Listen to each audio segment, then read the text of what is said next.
Aujourd'hui, je vous parle d'un sujet qui, à mon sens, n'est pas assez souvent mentionné à propos de nos instruments préférés, leur réglage.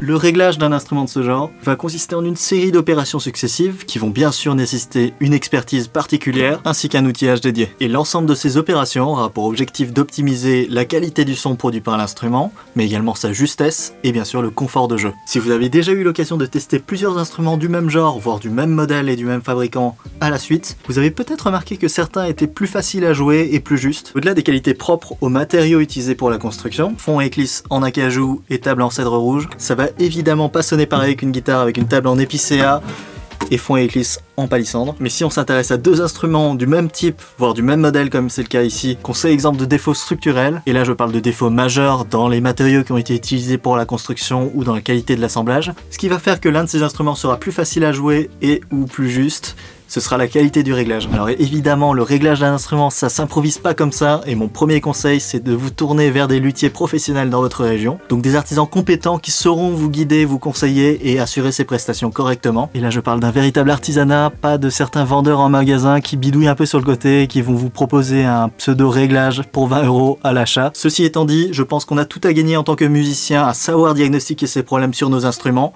même si on va pas nous-mêmes réaliser les opérations par la suite. Et en plus de ça, c'est un savoir-faire que vous pouvez acquérir soit en stage chez un luthier, soit en expérimentant chez vous sur des instruments pas trop chers comme je l'ai fait pour apprendre. Et au fil des années, j'ai commencé à me dire, si je sais exactement ce que je veux et comment le faire, pourquoi pas le faire moi-même. Vous allez probablement faire des erreurs au début, donc préparez-vous mentalement à devoir sacrifier cet instrument. Première chose, l'état des cordes.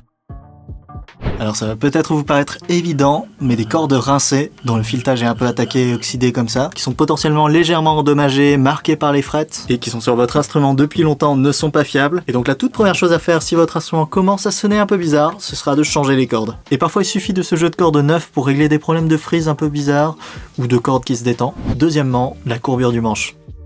Là, je vais parler plutôt des guitares et basses modernes. La majorité de ces instruments ont une tige métallique dans le manche, qui s'appelle le truss rod, dont la fonction va être d'exercer une force sur les bois du manche, contraire à la force exercée par la tension des cordes. Si je caricature, de loin, une guitare, c'est plus ou moins un arc, avec des cordes tendues. Mais vous imaginez bien que si on avait la même courbure qu'un arc, les cordes de l'instrument flotteraient au milieu du manche et ce serait impossible d'exercer une pression contre les frettes ou la touche. Et bien sûr, une construction de bonne qualité qui prend en compte les caractéristiques du matériau vont faire qu'on va pouvoir créer un manche plus ou moins droit, mais on va quand même généralement avoir besoin de ce truss rod, surtout quand on utilise des cordes métalliques. Et si vous avez effectué la première étape de changer les cordes, la corde est un repère fiable et on peut s'en servir pour vérifier la courbure du manche en appuyant sur la première et la dernière case pour vérifier au milieu du manche l'espace entre la corde et le haut de la deuxième frette. Et bien sûr, on veut un léger espace pour que la corde puisse vibrer. Un manche trop courbé, que ce soit dans ce sens ou dans l'autre, ça va engendrer des frises bizarres sur certaines portions du manche et vous empêcher d'avoir la bonne hauteur de corde qui vous plaît. Et pour régler ce truss rod, on va tourner la vis dans le sens horaire pour resserrer le truss rod, dans le sens anti-horaire pour desserrer le truss rod. Si le manche est trop creusé comme ceci, il va falloir tourner dans le sens horaire pour redresser le manche. Et inversement, si le manche est bombé dans l'autre sens, on va desserrer légèrement le truss rod, rotation anti-horaire pour laisser le manche se redresser. Selon les instruments, le réglage du truss rod se fera à l'aide de cette petite molette à la fin de la touche. Plus couramment, ce sera au niveau de la tête. Et pour les guitares acoustiques, il faudra généralement passer dans le trou via la rosace. Et pour tourner ce truss rod, il faudra vous munir d'une clé Allen de la bonne taille. Généralement, cette clé Allen pour le réglage du manche vient avec l'instrument. Et là, il y aura une sorte d'équilibre à trouver. Je vous conseille de faire maximum un cinquième, un quart de tour, puis de laisser l'instrument un peu travailler, parce qu'on travaille sur du bois pas mal contraint, donc il va falloir parfois quelques heures pour que le manche réagisse. Ceci étant dit, évidemment, si ça ne tourne pas, c'est qu'il y a un problème un peu plus sérieux, et je vous conseille de confier l'instrument à quelqu'un qui saura en prendre soin. Troisième étape, la hauteur des cordes par rapport aux frettes, aussi appelée action. En règle générale, c'est quand même plus facile de jouer d'un instrument quand les cordes sont proches des frettes, autrement dit avec une action basse, tout simplement parce qu'on a moins à appuyer pour effectuer un contact avec la frette. Et attention, chacune des étapes se transvase dans la suivante. Là, on travaille sur un jeu de cordes neuf, on a vérifié la courbure du manche, qui est correcte, et le manche est stabilisé, et c'est pourquoi on peut enfin peaufiner l'action. Et sur la plupart des guitares et basses, on a deux endroits où on peut régler la hauteur des cordes par rapport aux frettes, au niveau de la tête, au sillet, et sur le corps, au niveau du chevalet. Les signaux typiques d'un scié trop haut, il faut appuyer beaucoup sur les premières cases, c'est-à-dire que les cordes sont très hautes par rapport au haut des premières frettes. Et on a aussi des problèmes de justesse sur certains accords. Le souci, c'est que c'est facile de diagnostiquer les problèmes, mais plus compliqué de les régler. S'il y a vraiment trop de matière, il va falloir retirer le scié et le poncer pour réduire sa hauteur. S'il faut peaufiner par corde, on va utiliser des limes spéciales adaptées en fonction des tirants de cordes et limer très délicatement les gorges, bien sûr en vérifiant régulièrement parce que une fois qu'on a retiré trop de matière, c'est trop tard. Donc je vais partir du principe que votre scié est bien coupé d'usine et on va s'intéresser plutôt au réglage de l'action au niveau du chevalet. Et au niveau du chevalet, les cordes sont posées sur les pontées. Sur cette Stratocaster, chacun des pontées est réglable individuellement via ces toutes petites vis qui vont nous permettre de régler la hauteur individuelle de chacune des cordes. Sur cette basse, c'est la même chose, des pontées réglables individuellement via ces petites vis sur le dessus. Sur certaines guitares comme celle-ci, ce sera un bloc entier avec 2 vis pour régler chacune des extrémités. Et sur la plupart des guitares acoustiques, ce sera une pièce amovible qui va nécessiter de retirer les cordes. Donc sur les guitares acoustiques, vous l'avez deviné, il n'y a pas 100 manières de le faire. Il va falloir détendre les cordes pour retirer de la tension et pouvoir retirer cette pièce amovible qu'on va essayer de poncer uniformément, donc sur une surface bien plane. J'utilise généralement du grain 400 à 600 en faisant des tests réguliers en remontant les cordes parce que tout comme le scié, une fois qu'on a retiré trop de matière, c'est perdu. Donc je vous conseille de faire toujours très attention et de toujours retirer un petit peu moins de matière que ce que vous pensez être nécessaire. Pour les pontées individuelles, vous allez vous munir d'une clé Allen de la bonne taille. Encore une fois, généralement ça vient avec la guitare. Et pour les guitares où vous avez juste 2 grosses vis de réglage, utilisez juste le tournevis de la taille appropriée. Et enfin, pour mesurer l'action de manière un peu plus précise qu'au toucher, je vous conseille d'acheter ce type de petites réglettes graduées qui vont vous permettre de jauger la hauteur des cordes par rapport au-dessus des frettes, ou carrément un petit ensemble de réglettes de précision. Donc chacune de ces réglettes a une épaisseur précise qui est indiquée sur le dessus, et vous allez les insérer entre la corde et la frette pour mesurer l'espace entre les deux. Et pour ce qui est de la valeur en elle-même qu'on va viser, sur le dos de cette réglette, il y a quelques réglages d'usine typiques. Ça doit pas être super lisible, donc je vais vous les rajouter en surimpression. L'action, c'est quelque chose de vraiment très personnel, ça va changer de manière drastique la manière dont votre instrument se joue. Je sais qu'il y a des gens qui aiment avoir une action extrêmement basse, donc les cordes quasiment collées aux frettes, et on peut pianoter quasiment sans effort dessus. Et inversement, certaines personnes préfèrent une action un peu plus haute pour avoir plus de contrôle et pouvoir attaquer les cordes plus fort avant que ça frise trop. Et ce réglage est réversible, donc je vous conseille d'expérimenter et de tester plusieurs actions différentes sur vos instruments jusqu'à trouver celle qui marche pour vous, autant en termes de confort de jeu que quantité de frise, parce que malheureusement, sur certains instruments, quand le fretage est pas tout à fait au point, vous allez avoir beaucoup trop de frise dès que vous allez baisser l'action sous un certain seuil, et donc c'est tout un jeu de compromis. Quatrième étape, l'intonation. L'intonation, ça va être la justesse de votre instrument tout le long du manche. En gros, la théorie, c'est que les frettes sont espacées par un rapport mathématique qui va découper l'octave de manière régulière en demi-ton. Mais si la longueur totale de cordes vibrantes ne correspond pas au diapason, on va être plus ou moins faux tout le long du manche. Et pour régler cette intonation, on va utiliser les vis à l'arrière des pontées individuelles sur ce type de chevalet. Ces vis nous permettant d'avancer ou reculer le pontet pour faire varier la longueur totale de cordes vibrantes. On retrouve des vis similaires sur ces chevalets en un bloc.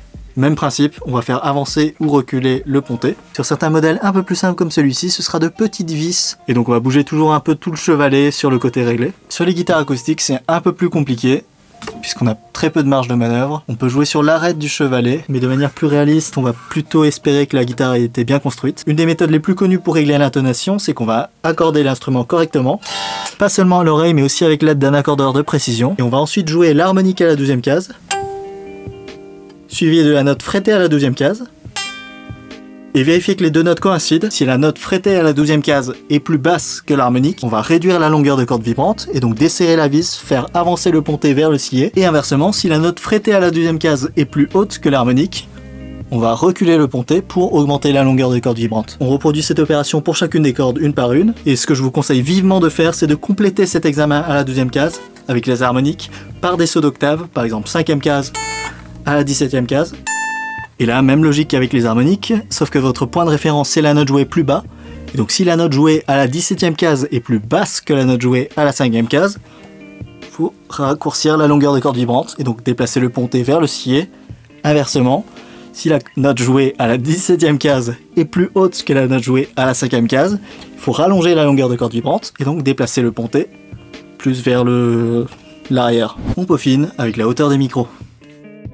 En théorie, à ce stade, on a un instrument facile à jouer et très juste tout le long du manche. Et cette dernière étape concerne les instruments électriques. Il s'agira de peaufiner la hauteur des micros par rapport aux cordes. C'est particulièrement important sur des guitares comme les Stratocaster qui utilisent des micros simple voïnage avec des plots aimantés. Mais ça reste une étape assez importante sur n'importe quel instrument électrique. Là, la méthode que j'utilise, c'est généralement d'appuyer sur la dernière case pour pouvoir observer l'espace qu'il y a entre la corde et le haut du micro. Et là, comme l'action, ça va être quelque chose d'assez personnel, plus on va monter le micro, plus le niveau de sortie sera élevé, mais plus on va aussi gagner de médium, jusqu'à un certain point où le micro sera tellement proche des cordes qu'il va les tirer et perturber leur vibration. Vous perdez énormément de sustain et c'est comme s'il y avait des petits fantômes bizarres autour de chaque note. Inversement, si les micros sont trop bas, vous perdez énormément au niveau de sortie et l'équilibre fréquentiel va changer. Selon les types de micros, on va perdre plus ou moins de basse et de médium et finir avec un son un peu fin et anémique. Pour effectuer ce réglage, il suffira d'avoir un tournevis du bon diamètre. Et si les micros sont montés directement dans le corps de la guitare, on va visser pour les abaisser, dévisser pour les faire remonter. S'ils sont vissés sur des cadres, ce sera l'inverse. On va visser pour les remonter, dévisser pour les faire descendre. Et sur ce genre de guitare à plaque, ce sera la même chose qu'avec des cadres. On va visser pour faire remonter, dévisser pour faire descendre. Et c'est aussi une opération réversible, donc je vous conseille d'expérimenter, de jouer un petit passage, faire varier la hauteur des micros, rejouer le même passage et voir ce qui vous plaît le plus. Vous serez peut-être étonné de voir à quel point ça peut changer le son d'un instrument. Étape bonus, l'électronique.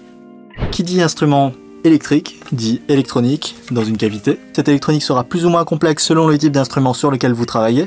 Typiquement sur cette basse active, on a volume, balance micro, médium paramétrique, aigu et basse, ce qui fait tout un beau monde dans cette cavité. L'avantage, c'est qu'on trouve facilement des diagrammes assez complets pour la plupart des modèles sur le marché et qu'il suffit de suivre le circuit pour diagnostiquer et réparer un quelconque problème. En termes d'outillage, il vous faudra probablement un fer à souder, des petites pinces de précision, éventuellement un multimètre pour vérifier les composants et pas mal de patience. Bon, j'espère que cette vidéo vous donne une sorte d'aperçu général des différentes étapes du réglage d'un instrument. Mais évidemment, s'il y a des problèmes avec le plan de vos frettes, il va falloir réaliser une planimétrie et d'autres opérations un petit peu plus complexes. Mais tout ça, c'est un peu plus compliqué et l'outillage peut commencer à coûter un petit peu cher. Je parle d'expérience. J'espère qu'après cette vidéo, vous allez tout de suite vous empresser d'aller chercher votre instrument pour vérifier la courbure du manche et vérifier un petit peu tout pour essayer d'identifier ce qui vous plaît et ce qui vous plaît pas. Si tout est parfait, tant mieux. Mais si c'est pas le cas, rapide recherche Google pour trouver les luthiers dans votre coin. Appelez-les, prenez des rendez-vous et faites réviser, régler votre instrument. Et d'autant plus si c'est votre premier instrument, parce qu'il n'y a rien de pire que de devoir apprendre sur un instrument qui sonne pas bien, qui est difficile à jouer et désagréable, et qui donne pas envie. Et si vous êtes musicien depuis un peu plus longtemps, mais que vous n'avez pas trop exploré cet aspect technique, j'espère que ça va vous donner des clés de lecture pour comprendre ce qui vous plaît et quel est votre réglage idéal, pour pouvoir le reproduire de manière fiable sur vos instruments s'ils bougent, soit vous-même, soit avec l'aide d'un professionnel, parce que vous serez aussi bien plus satisfait du résultat dans le deuxième cas, si vous pouvez communiquer des valeurs très précises d'action, etc. Bon voilà, c'est tout pour cette vidéo un peu plus technique, j'espère qu'elle vous a plu. Si c'est le cas, partagez-la avec vos amis, laissez un j'aime et abonnez-vous à la chaîne. On se retrouve très bientôt, d'ici là, comme d'habitude, prenez soin de vous et vivez la musique. Bye bye.